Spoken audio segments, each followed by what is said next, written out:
नमस्कार शेतकरी मित्रांनो, मी गणेश यादव तुमचं माझ्या यूट्यूब चॅनलमध्ये स्वागत करतो.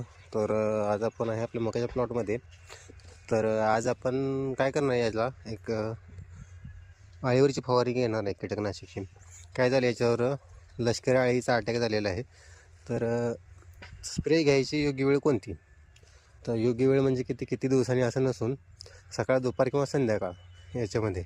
तर याच्यात जी चांगली वेळ अतिशय उत्तम मानली जाणारी माझ्या अनुभवानुसार अशी आहे की संध्याकाळी ज्यावेळेस आपण स्प्रे घेतो त्यावेळेस जो रिझल्ट येतो तो अतिशय उत्तम आहे. तर त्यामागचं कारण सांगतो काय आहे. कारण आपण जर सकाळी घेतलीस तर काय होतं, आता थंडीचे दिवस सध्या म्हणजे नोव्हेंबर, डिसेंबर, जानेवारी, फेब्रुवारी या काळामध्ये काय होतं, जे सकाळी दवाचं प्रमाण आहे ते जास्त असतं पिकावर कोणत्याही. त्यामुळे काय होतं, जे आपण औषध करतो त्याचं प्रमाण जे आहे ते ऑलरेडी पिकावर पाणी असल्यामुळं त्याचं प्रमाण जास्त होतं आहे.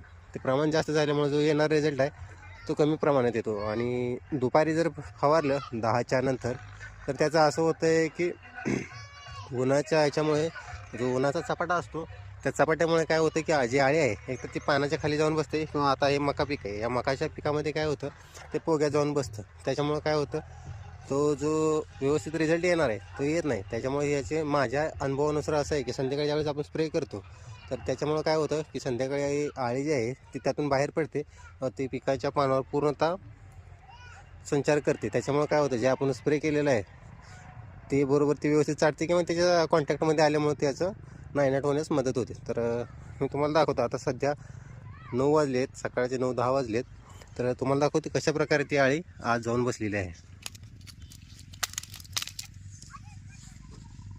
आणि किती जरी स्प्रे केला तरी काय होणार. आता हे पाहू शकता आपण, तुम्हाला दिसते का नाही काय माहीत नाही.